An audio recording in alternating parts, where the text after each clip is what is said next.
This next poet, I have just received his bio, ladies and gentlemen. And so I am going to impart it to you, but I'm going to have to do that for myself, though. I am so sorry. Michael Thomas Cooper is an Inland Empire poet, poetry board member, and father to two great sons, Marcus and Jonathan.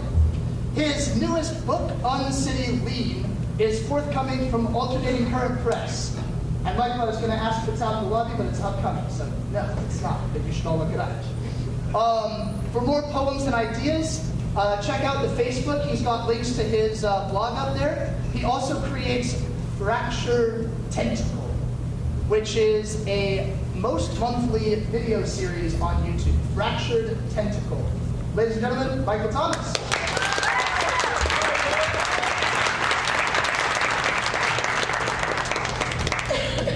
So, I had anticipated a Hillary win, so I did not know what to do when I woke up Wednesday and realized I was going to be here tonight performing for all of you good people who I care so much about. So I'm going to just dive into some poems. There's a lot of anger, a lot of sadness, a lot of coming together we got to do as a community. If you guys have any questions, have any concerns, you want to do anything, you want to write a book, you want to talk to me about reading, I'll help you out in any way I can. Hang on one second. We're going to strap in and do some poems. This is for all the women that have been erased in the sciences and the arts, where their names are either not memorialized, or they're not given credit, or they're sexually harassed in their jobs, and it goes on and on. This poem is the scene is a woman turning into a freeway. She who had known the required mathematics to slingshot them to the moon now bore the weight of all their sweat-laden bodies. The sky ticked its incessant warning. She who had known him. The man who watched his son walking home from school on the eastbound 10 connector below him, looking over its edge and contemplating the sweep and pulse of her rebar and plate armature. She who had known. Every increment of the sky measured itself against the slatted underbelly of the overpass, throbbing only now with wind and tectonics. She who had known. A boy who watched his father leaving for work on the southbound 215 connector above him as the world drew the bloody slide rule from the stump of his father's gnarled heart. The cars, corralled in their usual hot silence under the sun, dusty hoods bowed to her in their hornless prayer. She who had known the required mathematics to slingshot them to the moon. He longed to measure himself against the sky, and so he left.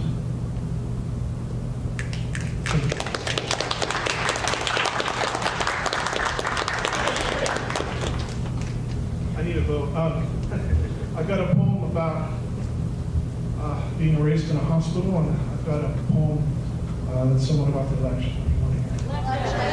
Hospital.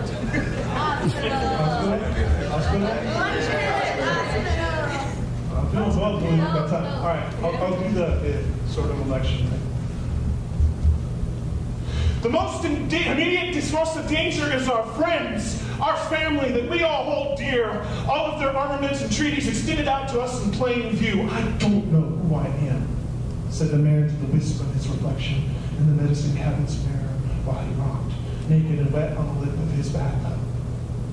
School children heard the bell stop their game of tag, their merry-go-round still spinning as they threw themselves prone, hands tucked over their heads, the teachers passing through the rows to account for each of them as if this were a real earthquake. I don't know who I am, said the kneeling man to the puddle, gazing at himself in its gutter. The row of soldiers, dressed right, dressed and covered down, turned a quarter left to face the imaginary blast, laid themselves face down while still in formation, as if in supplication to some new god. Their Kevlar helmets pointed like compass needles to the spilling of the newborn mushroom-shaped sun above them. I don't know who I am, said the fake cowboy for president, addressing a crowd of supporters who wore the same boot and spur expression he did. Not one person of color on the stage with him.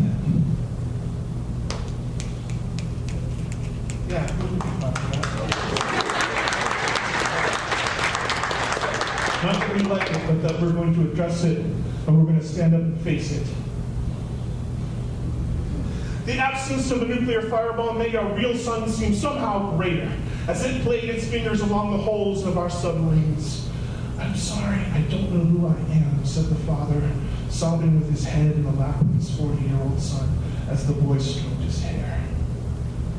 Come to the deep end and take it back, the older boys teased him, one of them stuffing the toy U-boat in his trunks that ballooned up with trapped air. They took turns pushing the young one down under the water until he became as blue as the over-chlorinated bubbling pool they shared.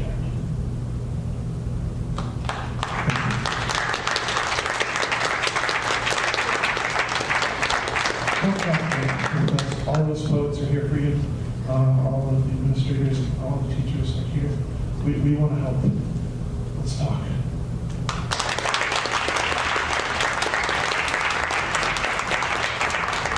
One more time for Michael Thomas Cooper.